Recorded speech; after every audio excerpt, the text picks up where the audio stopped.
exploding in such a fashion that we haven't seen in quite some time.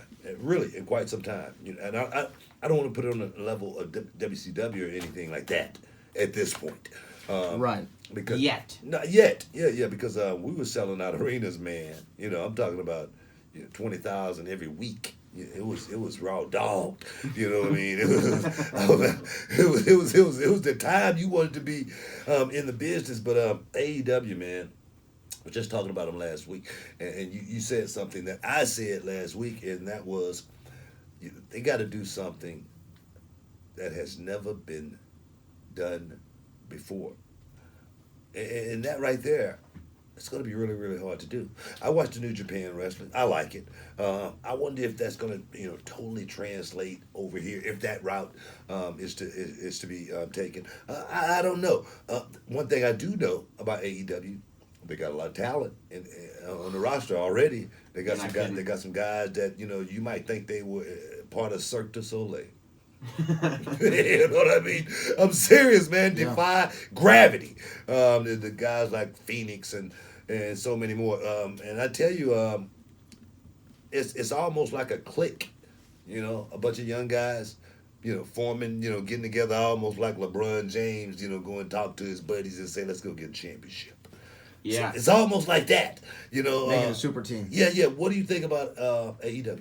So I think, and it was I just watched the press conference that they did at the pool in Las Vegas, and I thought already that was way better than the first one. Like, you can see that they're learning lessons, they're improving as they go. Production value was way up on this one. It was even better. First one was good. Yeah. Second one was even better. It makes you feel like, okay, they're onto something here.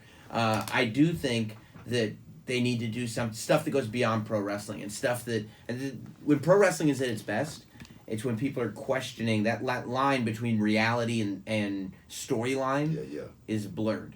Yeah. So I think that's something that AEW can perfect, because I think that when people watch WWE right now, for the most part, they're going, we know this is a show.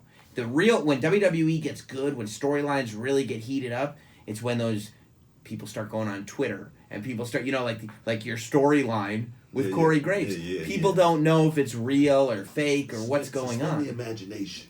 Yes. Yeah, make people, look, I've always said, people know exactly what they pay to see when they come to a wrestling match, but it's like going to watch, just say for instance, Lethal Weapon, for the first time, and you see the movie, and Mel Gibson and Danny Glover, they go out there, man, everything's getting blown up. The storyline is so totally off the chain.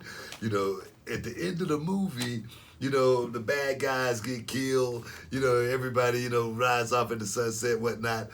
The credits come up, and everybody in the movie theater stands up and start clapping, right? And I always have said, man, Danny Glover and them, they can't see you. Why you clapping? They can't hear you. But it made you feel a certain way to the point to where you had to give an encore to nothing and nobody but air. And it's like going to see a great play, in New York. You want to go see the Phantom of the Opera done in a way to where you start crying and you go, wow. I tell you, man, I took my little girl to Disney World a few years ago, and before you go in, it says, this is the place that makes dreams come true. I had never been myself, right?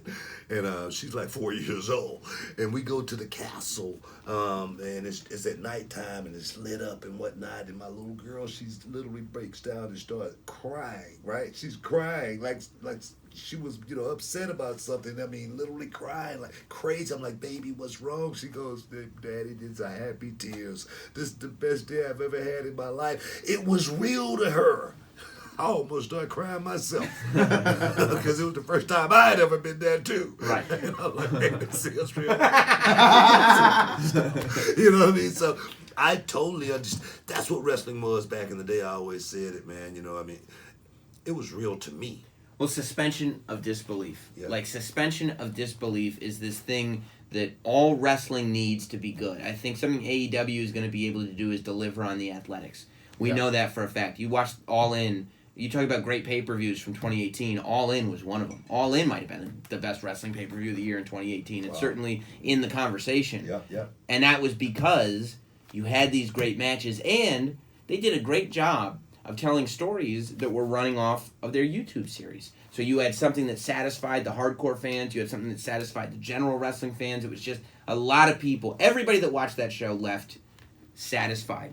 If you're talking about building a promotion now that's got regular pay-per-views and theoretically TV, but stuff that I'm going to sit here and I'm going to watch AEW every week, whether it's streaming or on TV or whatever it is, I got to be hooked, right? Yeah, like we have, if you can deliver that level of athleticism with storylines that actually make even the most the smartest, quote unquote, of wrestling fans, it leaves them in a state where they're allowing their belief to be suspended for a moment. Yeah. I think you're onto something. Hey, man. I go back to, my best feuds. Just say, for instance, Kurt Angle, stalking Charmel. So many people thought that was just real, man. Right. It was to the core to where you go, wow. I remember beating John Cena up to the point to where, I felt like myself, it was criminal. You know what I mean? That's how real it was. Nah, I'm like, man, somebody need to call the police on me. Think about you and Stone Cold in that supermarket. Yeah. On paper, that's ridiculous. It's on stupid. paper, it's stupid, Yeah, right? yeah. And it could, with two different performers, that could come across really dumb. Why would they do this? Just put them in the ring. They're not fighting in a supermarket. It makes no sense. But I sat there believing that Stone Cold Steve Austin is asking for a price check on Jackass. And I believed that you were in a state of such discomfort. You didn't want milk poured on you. You didn't want to get dragged through the produce section. I believed it. Yeah. As silly as it was, Yeah. I believed it. And I Yeah. said I could watch those two fight in the mall, fight in the supermarket, fight at Chuck E. Cheese. Wherever they go, I'm following. Yeah, that's what wrestling was, all about back in the day was, giving the fan that ultimate moment. Just like you just said, in the grocery store, it wasn't about Steve, it wasn't about me. At the end of the day, it was about the fans, and I get it to this day. Man, you and Steve Austin in the grocery store, man. That was awesome, man. That's some of the best stuff I've ever seen. You and Steve. Not, a lot of the great matches that Right. but the entertainment that we brought to him, and even as something as small as that, going out there and trying to make it as real as we possibly can, and making the crowd look at that and go, wow, man, I can't wait to see these two guys do this again, or watch them in the ring go toe to toe. Because in the ring, it's going to be something. It's going to be just as real as the grocery store fight when we get in the ring. It's going to be two guys that pretty much despise each other. We're going to go out there and we're going to perform at the highest level and make the fans go. At the end of the day, what we're going to do is make those fans go, encore, Right. bravo, baby, bravo. If you can sell me on a grocery store battle, Yeah, I can't imagine what you're going to deliver in the ring. And that's what you're left thinking. And I think AEW has this amazing shot to be this side where they have these athletes that everybody wants to see, right? Everybody wants to see Kenny Omega. Yeah. Everybody wants to see Chris Jericho. Everybody wants to see the Young Bucks. Everybody wants to see Cody Rhodes. If we can now take these athletes that everybody wants to see, all wrestling fans want to see these matches, and also add stories that you can't turn away from, good God. Yeah. They got a lot of talent. Yeah, and that's the thing. With the business, and what we're talking about is, television. What we're talking about is 52 weeks out of the year, being able to deliver. That's one thing that we're talking about. Getting all these guys on the same page. I'm gonna tell you right now. I've told the story a couple of times. I went to Japan, and Manny Fernandez, got us kicked out of the hotel, within 48 hours. So being around the boys, man, anything could happen. You know what I'm saying? Yeah. I mean, drunk every beer out of the beer machine. So the boys, I mean, you get a good rate at a hotel or something, next thing you know, All the boys are there. Nah, you guys can't come here anymore. Right. You get it's just one place, man, that we go to, where the boys have gone to over the years, man. And I think that the restaurant closed down after a while because the boys would just go there and just stay there all day. Mark Henry was on my podcast last week, and he was saying that it got to a point where wrestlers couldn't get rental cars. Yeah. Because you guys keep destroying them. Yeah, There's so many wrestlers. That's such a huge market for the rental car industry, and you couldn't get one to sell you a car. So do you think the Khan family really know what they've gotten themselves into? I mean, because these guys, man, you know how wrestlers are. Wrestlers could be outrageous. Wrestlers could be some of the, I mean, I had a limo company here in Houston, and the Nasty Boys made one trip, and I never saw that limo company ever again.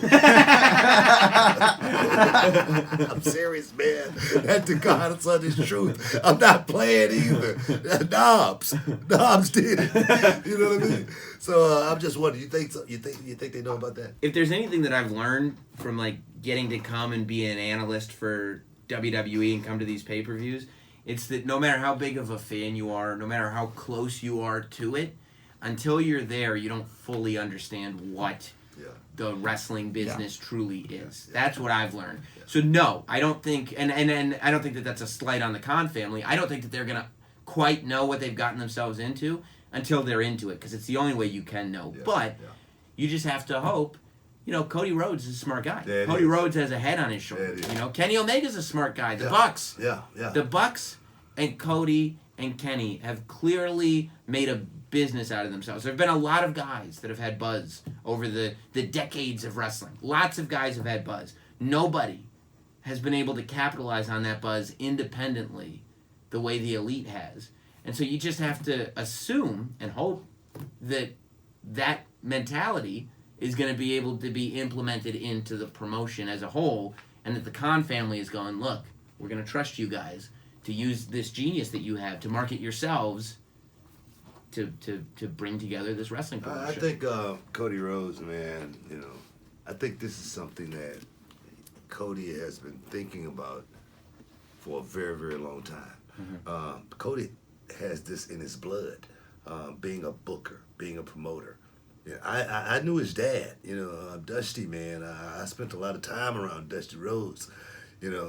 Dusty was one of my favorite people, and Dusty Rhodes knew exactly what he was doing when it came to this business. Blue-eyed soul, sex appeal. The guy could go out there and make the fans, just in the palm of his hand. That's how good he was, as well as he could book the show, book the talent, make everybody else look good at the same time. And I think that trait is definitely going to trickle down to Cody Rhodes. Hey, guys, stick around. We got some UFC talk. We got some boxing to talk about. We got a whole lot to talk about. Stick around.